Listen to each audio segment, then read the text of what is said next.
We're here tonight with Charles Rebagliati, a local gentleman, and we're going to talk a little bit about your wisdom and as a senior. And I thought we'd start the interview with you telling me and us a little bit about where you were born, who you were born to. Sure. Unfortunately, I was born in Manhattan, and lived in a village. Greenwich Village. That's right. And my parents, of course, sent me to a strict Catholic school called Our Lady of Pompeii. Really? With the real nuns with their habits. Wow. Put your hand out, get hit, try to, Nice. very strict. Okay. And talking about this aspect of it, that got me through the army because I felt if I could tolerate the nuns, you can tolerate the service, I could tolerate the army. Okay. So psych myself into it. That's good. That's good. Where in Greenwich Village? What part of Greenwich? Houston Street. Houston. Okay. Right. Yeah. And it was very interesting as a kid because we would play stoop ball. There was Uh-huh. not much to do until we moved to Staten Island. Okay. But what happened to me in Manhattan, we had a place that had the trucks go in, and we used to have the hay stacks in there. And one day, my friend and I went in that dwelling, and I got locked in overnight. Really? So, How old were you? I'm 6. Oh my God. You know, those days you let your kids go out, 6, 7, none of this nonsense. Right. Let the kids walk to the Right. bus. I used to walk to school, right? So you were. Obviously you survived it. Yes, we survived. But my hiney didn't when I got out. So your parents were rather strict. Oh, extremely. Conservative, ultra conservative. And your father, what did he do for work? My father was born in Europe. He came from Italy, and he came over truly on a banana boat, which was really United Fruit in those days, Wow. and could not speak English. Oh. Got the Progresso, which is the only Italian paper in the area at the time, and In Manhattan. Yeah, and ended up being one of the finest chefs around. Really? Yeah. And we got into the restaurant business, etc. So we came a long way from Yeah. coming from Europe as An immigrant. Immigrant, right? Couldn't Yeah. speak English, right? Wow. How old? Do you know how old he was when he 16. Came? Wow. And he came over alone, or? Alone. Wow. Came home. Courageous. And your mom, was she Mom also was born here. She was born in Manhattan. Italian? Italian also. Okay. So true 100% Italian. Okay. Even though people take me to be Jewish because I look Jewish. I don't think you look And sometimes Jewish. I act Jewish because I'm tight as old. And cheap. Okay. So you grew up in the village in Correct. Houston Street, Right. and you lived there until you were how old? We moved approximately when I was 9 years old. I think that was maybe a little, 9 years old. And how I know I was born in 37, so we moved in around 46 Okay. to Staten Island. And that was a drastic change because Staten Island at that time was like farmland. Wow. Lots of goats, chickens, Rural. cows. Oh, extremely. So you went from the city. From the city into this environment. Almost like when I moved from Staten Island to here. Yes. 1940, Yes. 1976. Yeah. Dramatic change. Wow. How did that affect you as a young boy? You, know, had friends in the Correct, city. You correct. had. Yeah. You I had gave lots them of up? friends we had to give up. Some of them I stood in contact with because my parents did. And at that age, you make new friends. Right. And we made new friends here. And Mom tried to get me into a Catholic school again. And I can't afford it because of the time I had in Our Lady of Pompeii. Drastic to my brain that I didn't want to go. And when I got into the public school, I was skipped 1 year because the education factor in the Catholic school was so far superior to the public school Wow. that they skipped me 1 year, which Wow. was excellent for me. Wow. So you adapted, you adjusted, Yes. you made a new life, Yes. as did your parents. Did your parents still work in New York? My father did. Mom never worked. Okay. Mom was a homemaker. She worked at home. Yeah. You have siblings? Sister. One sister? One sister about 9 years younger than me. Okay. All right. School teacher. Okay. And did you work in the restaurant with your father at all? Did you? Oh, yes. Started out, I was 14 years old working with Dad, and in the restaurant, in the kitchen, washing dishes, and that helped me a lot because I made lots of money when I got a little older. But it was very interesting because I used to be very young, 14 or 15. I'll never forget this incident that occurred. It was New Year's Eve. They had a big party, and they had strippers come in. And yours truly was peeking, watching the strippers get changed. This was right? sex so ed. This was said, sexual "What are you education. doing? Get out of there!" Truly, me on the Right. So you got caught. So I got caught. But I liked the restaurant business. It was good, but unfortunately, through time, it took too much of our time. I was married, still doing the restaurant business, Wow. until I was around 40 years old. With your father? With my father, and then outside with my father. Wow. I had to get out of it because it occupied too much of your time. It was all 6-7 consuming. days a week, yeah. So Yeah. my wife more or less gave me a demand, either leave or she leave, one of the two. So Right. I told my dad, that's it. He was really upset about it, but I went on with my life. Good for you. And That was a seminal moment for you where you had to make a very that's right. Exactly serious right. decision. Your life would have went that way or that way. Right. You had children when this was going on? Yes, Yeah. that was motivated the whole situation. So family was significant for you. You weren't willing to let that go. That's right. Yeah. But I went on with, I went from there, I was a college grad, and I started a job with R.J. Reynolds. Where'd you go to college? Pace, Oh, in at the New city. York University. I took law and I did take accounting. Oh, So then I pursued this with R.J. Reynolds. a And that tobacco was- company at the time. Tobacco company, right. That was a very interesting company because in those days it was really a redneck state in Where? Winston-Salem. Oh, really? But I worked in an office North in Carolina. New Jersey, North Carolina, Yeah. and they were really rednecks at the time. What I mean by that is basically Italians very rarely get a job with R.J. Reynolds. Okay. You were the Say it. exception. Maybe One of the exceptions. One of the exceptions. There had to be a few others other Wow. than myself. Wow. And you were in your 40s when you started? That's there? correct. So you had worked for a long time in That's right. Dad's restaurant business. That's Where right. was it? In Manhattan. Do you know where? Like, Yeah. what? We were in, first of all, we were in Manhattan, and then we went into Brooklyn on Flatbush. It was called Carlisle Caterers. Uh-huh. Uh-huh. And So that was your life, you knew it. So what was that like for you when you were leaving that and then going to work for? big change, because you like people. There's nothing like interfacing with people in the restaurant. You meet all Right. kinds, all types, everything else. And that to me was really nice, because I like to talk and mix with people. Yeah, you do. And that did a great lift up for me as being contented. Now, you go into an environment in an office, of course, you have the big kahuna on the top, he's sitting Right. on top of you. Right. You gotta do this, you gotta do this, regimental, everything is the same. Right. You can't flex out and start talking to people, Yeah. Yeah. around you, because they'll tap on the window. Hey, Don't no do that. talk. Yeah. Yeah, so that wasn't easy for It you. wasn't easy. Big adjustment. Yeah. Yeah. Hard transition, right? Yeah.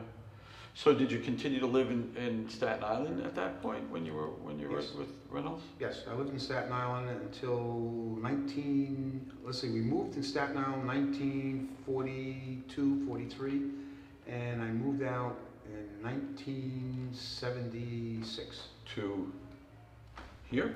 East Stroudsburg. Oh, okay. That's why I was in a transition. Okay, going to yeah, a yeah. rural area. Yeah, If you can recall back in those days how far yeah. we came. So you had how many children along the way? 3. And, 2 girls, 1 boy. okay. And when you moved out here, they all came with you, I would imagine? Correct. Okay, and they were young, rather young at the Right, time? very young. Okay. So it was kind of your father moved you out to Staten Island in a rural kind of environment. Right. You moved your children from Staten Island to a rural environment, so that's similarity. But family's evidently important to you. Correct. So is connected socially to other people. That's right. Yeah, I like people. yeah. Even like you. Thank you. Well, that's nice because some people don't. Thank you. I like you too, Charles. So work became. How long did you work with Reynolds? You worked with them for how long? Reynolds was about 4 years. 4 years. And then I went with one of the board of directors that worked for R.J. Reynolds, and it was Malcolm McLean. He took over a steamship company called United States Lines. You probably heard of it. You can Yeah, see way back. We carried troops way back. It's really a well-known North Atlantic transport company. And I was with them for about 10 years before we went bankrupt when I bought the family, and then it was all downhill. Okay. And then my whole life changed again. How so? Well, now you're talking about, I'm probably around 50, early 50s. And people at that time say, well, you're overqualified, you're making too much money, I'll take a cut. So it was very difficult securing another job. So I decided at that time, that's it. Meaning? No more working for someone else. Oh. So I went out and I did two things. One, I opened up a collection agency. Really? And then I had the collection agency. Then, while I was working the collection agency, I was started the Main Street Video was started when I was with R.J. Reynolds. And then what I did is I opened up, told my son, let's do this. We expanded to 3 stores, 2 in Pennsylvania and 1 in New Jersey. And we took on, from videos, we went to electronics and appliances. She became an entrepreneur. Yeah. Well, you It's make kind all of of that. well, But I wasn't really doing it full time until my accountant says you better get in there because things are not looking too good. So I had to come in and take over. Okay. Which I didn't like too much because I liked the job I was doing, excuse me, with the collection agency, going out, getting clients, and again, interfacing with people. That was the whole thing. Right. So, but that theme of you working within your own business, whether it's Dad and you or in the restaurant, that seemed to be, and this video and collections, that seemed to be where you felt at home, so to speak. Yeah, because you're interfacing. More interfacing. Just like your job, so you interface with people. Yeah. If you had to sit in an office all day, you get bored. Yeah, it'd be very difficult. Correct. Yeah. So then, and you did that while you were out here? Is that when you started those businesses, when you were? Yes. Okay. I was in Pennsylvania at that time. Okay. And you continued them for how long? Well, when they told me to get back into this business, I sold the collection agency off because I couldn't do both. Sold the collection agency off, and then I concentrated on the 3 stores that we had. And then also, you always go back to what you originally did. I opened up a restaurant called the Hunt Club. You did? Where? Right off Bryant in Obar Village. Really? I had that for 2 years, right. And Wow. I enjoyed it. I was really doing very well. Hunt So I was running from the appliance store for lunch, running there in the nights and weekends. So I got myself back where I started from, spending 7 days a week, morning to night, running back and forth. I eventually sold it off to a real estate agent who bought it with his wife, and they ran it for about a year, and then I don't know what happened. I don't know if he sold it or went out of business, one of the two. So you went back to the restaurant. That's right. It's in your blood. Isn't that strange? It's in your blood. It's always in your something blood. in your blood, right? And the work is significant That's for right. you. You That's know, right. you were groomed at a very early age to work and make that kind of contribution to the family and assist everybody. And so that's in you. Roots are deep. That's correct, but here's the hitch. Then I remembered why I left the first time, because it was too much. It was too much for me to handle. Yeah, so and you're an older man now too. You always go back to taste what you did once before. And it's familiar. It's very right, familiar. and you say to yourself, well, I came from there, what am I doing, right? And then my wife, of course, said, what are you doing? So, thank God your wife kept saying to you, what are you doing? What are you going to do next? You never knew what I was going to end up doing or buying, right? So she had her hands full with you. Oh, definitely. So you let that go, and you then concentrated on the Main Street appliance, correct? For a while? You did that for a long time too? Right. Yeah. So work has been very important for you. Extremely important for you. That's right. Yeah. And in terms of work now, tell me what you do now. What endeavors are you? We sold off, of course, Main Street. I sold the building, and I still can't give up working because I still like people, and I want to sit around watching the tube, and especially HBO. Hey, we're trying to plug this. That's you can exit. Yeah, right. We're gonna edit that. So I bought a franchise called Mr. Appliance, and what we do is service, repairs, and install of appliances. We install. We have contracts with Lowe's and many other box stores, and we do the installation of appliances and repairs for them, and also for the public. Okay. So that keeps So me, you're it's engaged. just touch. Yeah, it's nice to keep busy, you know. So you have a place to Well, go especially to. with my age, you know what I'm saying? You How never old? asked me the age. How old are you? 78, gonna be 79. God bless you. So I enjoy what I'm doing. That's good. And it keeps the mind sharp. Yes. And thank God, it's been very good to me. I still have my mobility Mm-hmm. and pretty decent health. Very important. Very important, right? So Charles, I thought we'd continue with work as it pertains to your future. Do you ever think about retiring or slowing down, or you think about semi-retiring? Yes, I'm basically semi-retired. Okay. Do you think about a time when you won't work at all? No, that never crossed my mind yet. Huh. Never crossed my mind. So retirement isn't something that you aspire to, or even look forward to. I'm wondering. That's correct. Yeah. That's correct. Okay. Because I see myself as going as long as I have the health. Once the health is gone, then you consider tying it up, and that's it. Okay. And well, that would be like death to you, I would think. Because, Almost. Yeah. Hey, thanks, Tony. Not that I'm, hoping, but I mean, someone who has worked to the extent that, I mean, that would be significant for you. When I was young, my motivation was, you say, what were you motivated to do? My motivation was to go out, work, and make money. Yeah. Okay. And I did. At the Yeah. age of 23, I owned a 2-family house. Wow. So I really pushed myself into position by working. Yeah. Hard. I had at one time I had 2 houses down in Florida, a condo. So I did fairly well, Yeah. even with real estate. Yeah. And that's where I made big bucks on real estate, flipping and changing. Okay. So houses. you've been Yeah, so successful that's in that regard. In that regard, Yeah. and I'm successful. That I really enjoyed everything I've done thus far. That's great. That's And great. I could make some of the changes. You often wondered if you made a left turn or a right turn, where would I end up? And I'll give you an example. Mm. You have a wife. Right? I had, at that time, courting my wife, courting another girl. And getting into the religion aspect, the priest said to me, well, you can't get married on the altar because your wife is Protestant. So you'll be excommunicated from the church. That was common then. That yeah. was common, all right? And I'll tell you what year that was, in 1960. That was very common. So what happened was I got married in my wife's church. She's Lutheran. But as I was getting back is that you said, if I went with that girl versus this girl, and the one I was going out was very wealthy. Her father was a contractor, big money. Staten Island. In Staten Island. And then my wife was, well off, but you often said to yourself, well, suppose they made this turn, made that turn. We always look back to see what would have happened, but we never would know what would be making a left or right turn. Right. We know what happened when we made the right turn, but we sure as heck aren't going to know. Yeah, you often wonder. Yeah. Yeah. Often. How your life would have definitely transpired. Definitely. Yeah. Yeah. And not only that, but I'll tell you something. You sit back because of my age.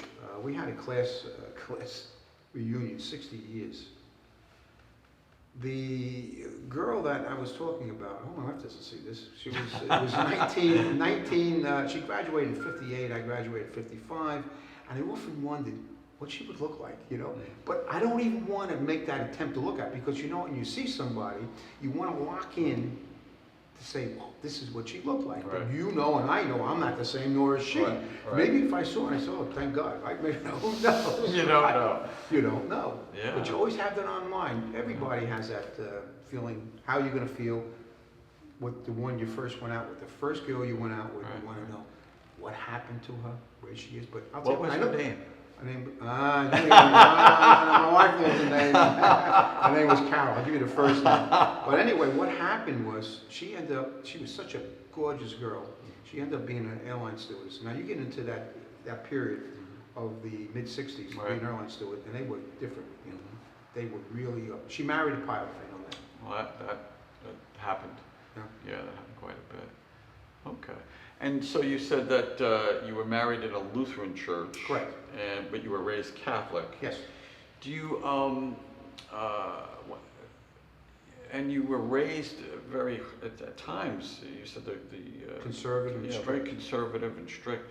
Right. Do you practice Catholicism now, or did you continue throughout your marriage to practice Catholicism? You know, a good question, to somewhat, not as much as I should be. And I'll tell you what, when the Pope came here, I watched it. And I said to myself, you know, I think, and I don't know why older people do this, I ought to get back more into it. It's very strange how you get that feeling, because you started that way when you were young.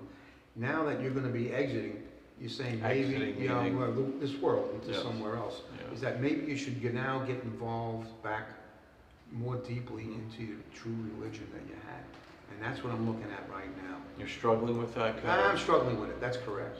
But to give you an idea about why the conservatives, when I was never circumcised until I was about, brought up when I was 5 to 6. My mother wanted me circumcised, my father said no, and there I am. What does this mean? Is he going to be circumcised or not, you know? And I'm the one, I had no say in this whole thing, right? Right. I have to walk around like this. But anyway, I was not circumcised, so any girl wants to know I wasn't circumcised. We can edit that. Okay, so that was only one. How about the time when we used to eat fish? Going back to my fish every Friday. Right. Every Friday we had fish, or polenta, that's an Italian dish. And then on Ash Wednesday, on Lent, we ate fish again. Yeah. I hated fish, don't like fish, never liked it. So what happened was, I was the type of kid, I got the Bible out, and I went through that whole Bible to prove my father that nowhere in the Bible, I bring it up to him, Dad, I said, there's nowhere in the Bible that says you can't eat fish on Friday. You show me. Shut up, stupid. Yeah, he didn't like that. that. Hear it. But you know what? It was changed. Yeah. That was years after. I went up to him, I said, see, Dad, did I tell you it's a man-made law? Where in the Bible does it say you can't eat fish? So, and you know what? He still ate fish until of course, it's his pattern. It's pattern, familiar. right. Especially being a European. Yeah, from first. He wasn't born here. He was, no, that's right. So now you're struggling with the idea of, do I return back to my Catholicism or do I not? Right. Is there anything in between? Do you think of exploring other religions or spirituality? No. No. So it's either Catholicism or not? Right. Okay. Exactly correct. Yeah. I didn't think of anything other than that, returning back or not. That's right. Yeah. And your children, were they all baptized? All baptized. Communion confirmed? Nope. Oh, Nope. they weren't. Because they were brought up Lutheran. Ah, okay. Because with the mother, you know, the wife yeah. was Lutheran, and then being excommunicated to church until those laws were changed. My kids were young at the time, and they became, they went to Lutheran school, and they Raised Lutheran, right? Okay. Which, you know, if you look at it, it's still Christian, but you look at them too, is that I used to say to my wife, the first encounter I had in her church was everybody would sing. And I wasn't used to that. In other words, the Catholic religion, going that time, we never sung. The priest would look at it, and he would basically Latin, right? And that was it, the communion. And then you see what happened then. Everybody sings it. Right. It's amazing how the two are very similar. Have you been recently to any Catholic Mass? Or? Yes. You have recently? Yes. Yeah. Okay, so you're slowly testing the Yeah, waters. it's basically like learning all over again. I mean, I still know all the prayers. I mean, they're drummed into you. You're never going to forget them because you've gone to Catholic school. Does it give you comfort at this point in your life, being 78, and you said you're exiting, there's, you know, who knows how much time left, but that's right. Does it provide a sense of comfort for you in some way? Yeah, I think it does, but I can't give you an explanation why. Okay. I've seen this happen to many of my family members that, and I'm not overboard on it, that they really like went to church every day, you know, because they feel they want to be accepted upon their demise back into the holy. And is that what you're saying about yourself as well? Not really. It's not. I'm not that deep every day, but I feel somewhere I got detached. Yeah. Which I had. Yeah. But not because of myself. It's the rules that made it. Because I married a Lutheran girl, that started the whole thing, kicked off in the wrong direction. Okay. As far as the Catholic Church is concerned. Okay. So as you get older and as you age, you're looking for some kind of That's right. support spiritual comfort in that regard as you go forward. My father was really into religion. I don't want to elaborate too much on it. That's all right. He went out with the Monsignor. He went fishing with him. And Monsignor would come Always over that the fish. house. Always that fish. Always fishing, right. That's right. Yeah, Friday, that's right. fishing with the Monsignor on Tuesday and eating it on Wednesday. Yeah. So, you know, I used to go with it. I went to confession a few times. He opens it up. I saw Father Cuttitta. Bless me, Father, if I had no fins. Because I figured he was going to say something to my dad. So Right. And he would say to my father, I didn't see Charles in church. I used to sit way in the back. So now, after he said that, I would sit in the second row. You don't see. Front. I was going to wave to him. Because my father was a stickler on that, right? He used to give me the money to go and put into the offering. Offerings. Yeah. That's funny. Okay. So, religion, family, work, all very important themes for you. Very important. Right. Yeah. Social, being very social, gregarious, you like connecting. Right. Yeah, it's very, very interesting for you. Do you have any, going forward in your life, do you think about any additional hopes or dreams? Do you aspire to anything more than what you've done? Not that you haven't done enough. No, you've accomplished quite a bit. No, yeah. absolutely not. So you're kind of content being where you're at, Right. you're okay. Right, Yeah. I feel very contented, you know. Yeah. And, you know, when you're young, I used to be a girl watcher. Well, Big time. I think all Italians are big girl watchers. Big girl watching. And then as you get older, I'd be watching the birds. I mean, I said to my wife, I used to watch the girls, and I'm watching the damn birds. Bluebirds and all this, I feed them. Okay, It so shows you you how kind of you think. shifted, yeah. Now, since Viagra come in, I went back again. That's good. So now you're watching the birds and the bees and the I'm watching girls. everything now. The birds are secondary. That's good, Charles. So, That's good.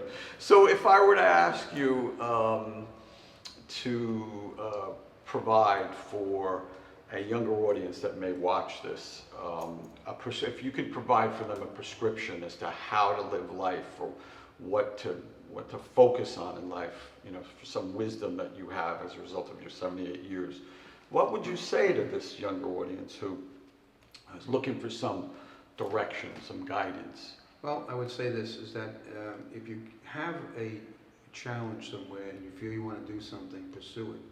You have to like the job. Okay. The first job I got, I hated it. It was an accountant. Yeah. Didn't like it at Didn't all. stay long. So what you have to do is pursue it, and you got to dedicate yourself to it. And you go out and you work. Right. And you find, like they say, this country, you can do very well. You can make yourself well established financially if you do the things from the beginning right. Dedicated to the work and dedicated to the family. And there's a saying, you have to have, if you have respect for your family and your mother and father, you'll have respect for anyone else. A person that has no respect for their mother and father will never have respect for anybody else. And I find that the family values are definitely changing. And don't get me wrong, I was wild, man. I was a wild guy, huh? But the fact is that You still had we respect stood the for- lines. I didn't get Yeah. into the drugs, but we still have respect for the family. And that's the main thing, is to go there and pursue what you're looking to challenge. And don't give up. Persevere. Yeah? Persevere. And you still can enjoy life. Yeah. You still enjoy it. Do what you want to do. You know, Yeah. I'm conservative in one way, but very liberal in another. Yeah. Okay. Well, And I like girls. Yeah, that I know. Well, thank you very much. This has been very interesting. Had a great time talking with you and finding out about Charles. Now you haven't really dug deep enough. A A lot of stuff I'm not going to tell you. You're not going to tell me just yet. I'm We gonna might have to tell- have a I'm second gonna- interview. I'm going to tell you one thing. Go I ahead. got very emotionally attached to a dog. Okay. All my life I had dogs. This dog was dedicated to me. And I can understand, now I get the feeling. The dog died on me suddenly at 6 years old, right? I took it really bad. Wasn't eating, losing weight, got sick, went to the doctor. My primary doctor says to me, do you feel like you're going to commit suicide? I said, no way. He gives me a card. I look at the card. He wants me to go and get counseling. Who's on there? Tony. Lo and and behold. Tony who? No way in hell.